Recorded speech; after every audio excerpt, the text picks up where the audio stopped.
como una defensa para exculparse de un incumplimiento, podría interponer una reconvención, en cambio, y una cuestión sustantiva es bajo qué circunstancias una parte sujeta a una sanción económica podría excusarse del cumplimiento de sus obligaciones, invocando que existe una sanción económica que le impide cumplir.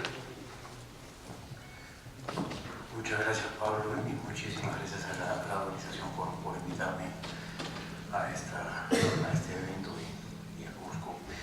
Y con respecto a sobre si la parte que invoca la existencia de una sanción económica puede interponer una reconvención, personalmente pienso que no veo por qué no. No encuentro un motivo para que no lo haga. La sanción se impone por una serie de motivos exógenos a la razón actual. Y si la parte que se defiende tiene una pretensión contra el demandante, creo que puede plantearla. Se me ocurren dos casos, se me ocurren dos ejemplos. Uno de ellos es cuando el demandado es una entidad pública del Estado sancionado. El Estado ha sido sancionado, pero esta entidad tiene una relación contractual con un tercero anterior a la sanción, y que este Estado haya sido sancionado no significa que su contraparte contractual, y en este caso su contraparte en el arbitraje, pueda incumplir su parte del contrato. Pienso que si la entidad pública tiene una pretensión y en efecto el demandante ha incumplido su parte del contrato, la demanda podrá reconvenir. Y no se me ocurre cómo podría ser luego el tema de la ejecución del laudo. Eso es un tema que habría que verse caso por caso. El segundo supuesto que se me ocurre son dos privados que están en un contrato, y uno de ellos no puede cumplir con su obligación contractual porque un régimen de sanciones se lo impide, y esta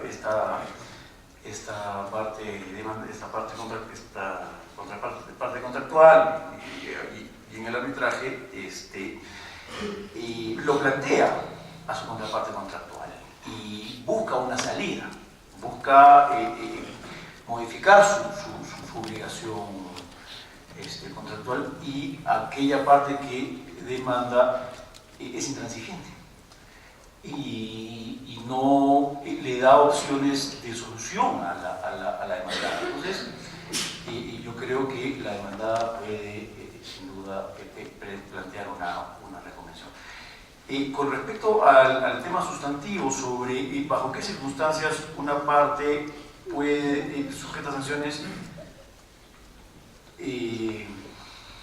puede excusarse del cumplimiento de sus obligaciones debido a la existencia de dichas sanciones. Creo que existen una serie de supuestos de exención de responsabilidad que pueden alegarse en estos casos. En el derecho anglosajón tenemos la doctrina del frustration, o el common law de la doctrina del frustration, que cuando un evento imprevisible hace imposible cumplir las obligaciones, que se da cuando un evento imprevisible hace imposible cumplir las obligaciones contractuales. Y vamos a ver en todas las doctrinas de exención de responsabilidad, siempre debe evaluarse en la probanza, ¿no? Las sanciones podrían no ser consideradas suficientes para frustrar un contrato cuando no impidan su ejecución, y el estándar para esto es amplio. Igualmente, en el derecho civil existen causas de exención de responsabilidad. Por ejemplo, en nuestro Código Civil peruano, el artículo 1156, establece que si la prestación resulta imposible, sin culpa de las partes, la obligación queda resuelta. esa es la factura del nexo causal, siempre sujeto claro a que la imposibilidad sea aprobada y que el riesgo asumido al contratar sea debidamente evaluado por el tribunal. Finalmente, la fuerza mayor. Esto usualmente tiene el efecto de suspender las obligaciones contractuales o resolver la obligación de la parte deudora. Creo que me excedí en el tiempo. Muchas gracias, Carlos. Bueno, creo que había antes de seguir con el debate una cuestión que había quedado pendiente ahí de Carmen, que me había pedido la palabra para hacer alguna acotación adicional. Sí, porque pasamos del procesal al fondo, que ya preparamos las preguntas, pero a veces cuando uno piensa, hay una más pregunta que viene. Y quería compartir con todos que es una cosa que no discutamos cuando preparamos eso, sobre la cuestión procesal, sí, que las sanciones económicas, cómo podrían impedir el acceso a la justicia de una de las partes que podrían estar subjetivo a las sanciones.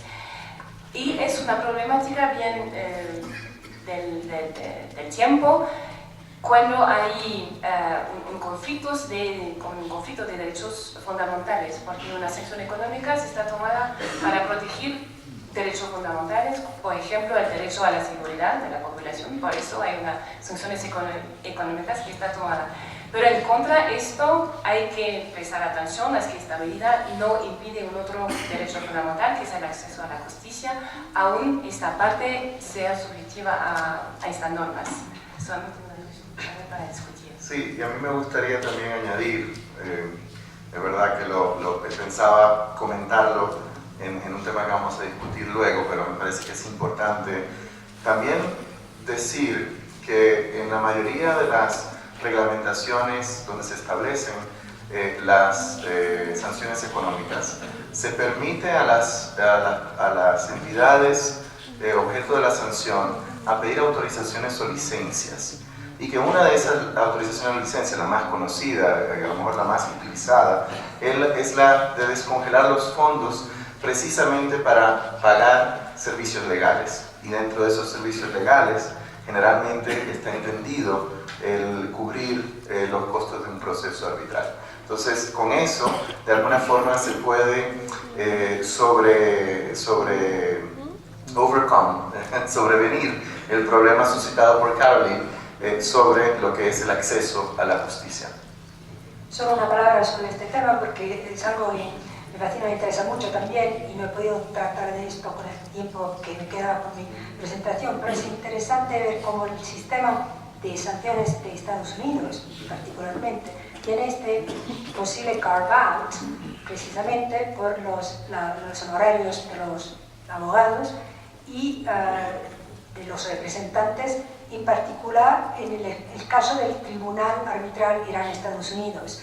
Y la disposición específica es la de decir que estas personas pueden obtener licencias para representar el gobierno de Irán o los individuos, las entidades iraní en frente de este tribunal.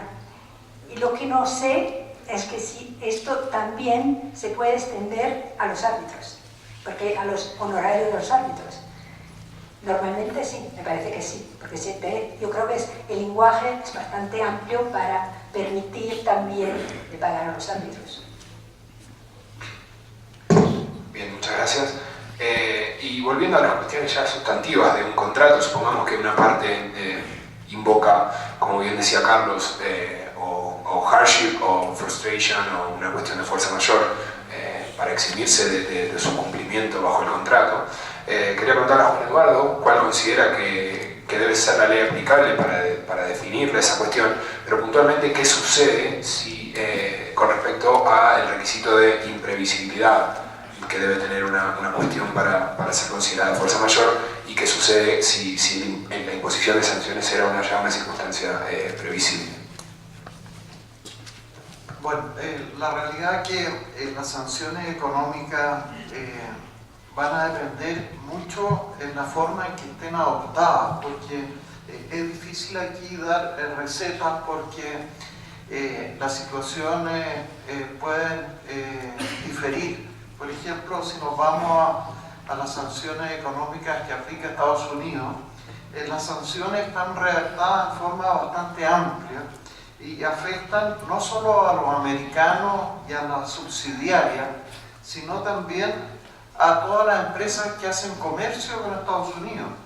Entonces, el alcance que puede tener y la previsibilidad en un estadio inicial es difícil. Ahora, en el caso, por ejemplo, de la Unión Europea, ahí, tratándose desde la mirada de un árbitro, los árbitros europeos, o cuando el arbitraje tiene sede en un país de la Unión Europea, están obligados a acatar las sanciones económicas.